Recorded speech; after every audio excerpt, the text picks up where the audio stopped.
AFC East up next. Buffalo Bills. Over under for them is 12.5. I think they're in the interesting spot here for the Bills is I think the AFC East had a chance to be really competitive over the last couple of years, and it didn't necessarily materialize. The Dolphins were kind of there, but they had some injuries. They were inconsistent. They were close a couple of years ago. And then the Jets were supposed to be competitive with Aaron Rodgers and all of their go-for-it moves, and that just never happened.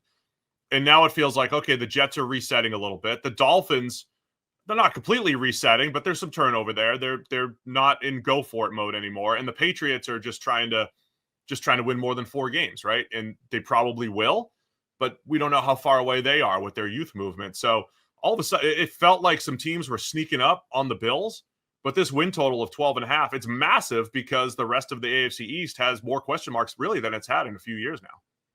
It does, yeah. So you got that part, and also last season, like they had what sort of felt like just a higher version of those teams. You know, they overachieve shockingly, and we sort of say, well, a note of caution, right? Don't get too excited because you might be the Giants and you win a playoff game and you think you're great, and then you completely unspool the following season because it wasn't real. There's that, like, so this year there's a few teams. Washington is in that bucket, right, where they went on a run with their new young quarterback and he looks phenomenal and everybody's excited and they're pouring gas on the fire, and Houston did it last year as well. And it's like it might not keep going forward the way you think it will. You might actually take a step back because the first step was so big, you kind of overreached.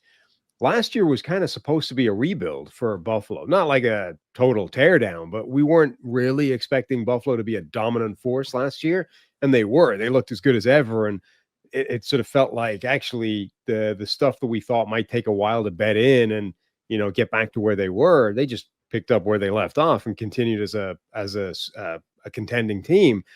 Was that real, or did that sort of, is that a mirage that's made us kind of forget that actually there's still some issues here that maybe they haven't resolved, or maybe might be a factor this year that weren't a year ago? So, Brandon Beane is calling out radio stations for questioning the wide receiver room, but maybe that's still a thing, right? Like his logic was, well, look, last year we kept scoring tons of points and, we were one of the best offenses in the NFL.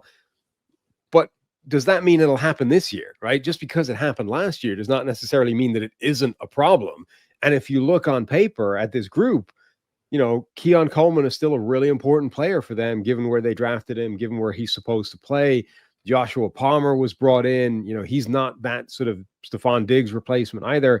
They're still in this group where they have a ton of inside slot, effective chain moving weapons, but they don't necessarily seem to have that number one guy. Now, I think it's a fair question to at least ask, does that matter, right? Does last year show that it doesn't matter at all? And what we have here is more than good enough to win 12 games, to continue to be one of the best teams in football, and to be a player to either side of making it to the big game, right? Or did they just overachieve with that group last year? And actually, it's still a problem at the foundation of this thing that could be a bigger issue this year. Yeah, I'm not really worried about the receiving core for Buffalo all that much. I know Josh Palmer comes in as well. I think when you add it up, and the Josh Allen factor, right? I mean, this is years of seeing Patrick Mahomes, Josh Allen, and Lamar Jackson. We could say all three of those guys have elevated subpar, not even subpar receiving cores, but receiving cores where if you put the average quarterback in there, if you dropped a Geno Smith in there, you dropped a Gardner Minshew in there or whatever, I mean, you're just not going to have success. I'm fine. Josh Allen and the offense are going to be absolutely fine, in my opinion. And to me, it's what happens on the defensive side, and more so on the turnover side. To me, the false flag that teams can run into is we're good at the turnover thing. And if Buffalo buys into their turnover, I just looked up their turnover differential. I know they were first last year, but the previous 2 years, in 22, they were 20th. Then they jumped up to 10th in 2023. Then they were first last year. And it's easy to look at the pattern and say, well, that coincided with Joe Brady as coordinator and Josh Allen throwing fewer interceptions. Therefore, it'll continue. That would be my bigger concern, though, is we know that turnovers are fluky. But Baltimore moved the ball very easily on them in the playoffs. They got 3 turnovers and they got a 2-point conversion drop. And those are very specific plays. But that's where there could be some regression here for Buffalo. I'm not worried about them in the East. I'm not worried about them winning a ton of games. Buffalo, Baltimore, they're all in the standard of get through Kansas City, get to the Super Bowl. And if there's something that's going to slow them down, I think it's the defense not stepping up again, or injuries.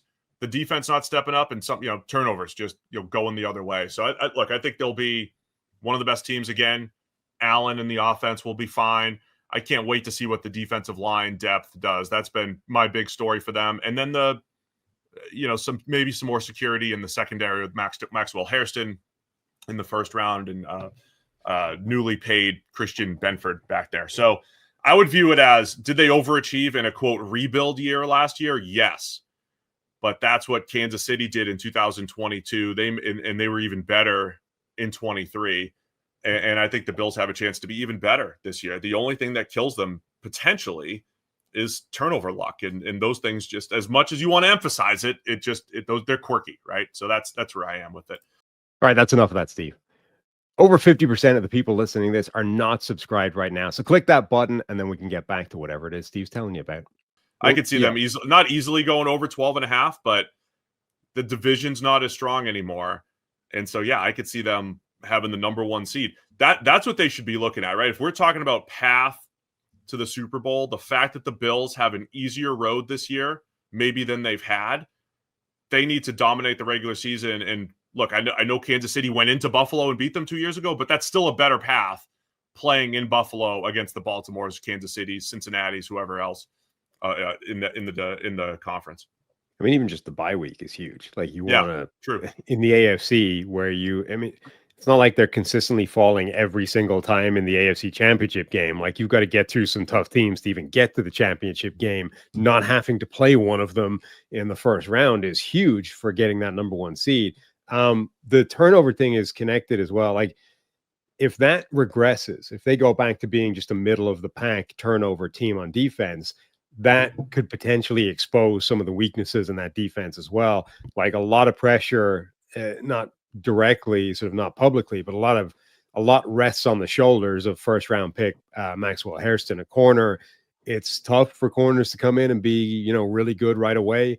Obviously, we saw last year the Eagles did it with 2 guys, but it's not that it's not that easy. It doesn't tend to happen that much. So, Hairston's like the last first round corner the Bills took isn't there anymore, and his job was taken by the 6th round guy who just got paid. So that's a potential struggle. The safety duo of DeMar Hamlin and Taylor Rapp is not as good as it used to be, when they had Micah Hyde and Justin Poyer. So if all of a sudden they stop turning the ball over on defense collectively, you might start to see some of those cracks emerging in the back end. Don't ask us what PFF rankings are, people. I don't know. Ask the author. They can answer for you. That's what's happening in real time here. Over under 12.5 here for the Bills. This is interesting because the last 5 years they've been either side of that. They've been either 11 or 13. So really quick too, they're playing the AFC North, challenging with the Bengals, Ravens. They kick things off with the Ravens, but also the NFC South.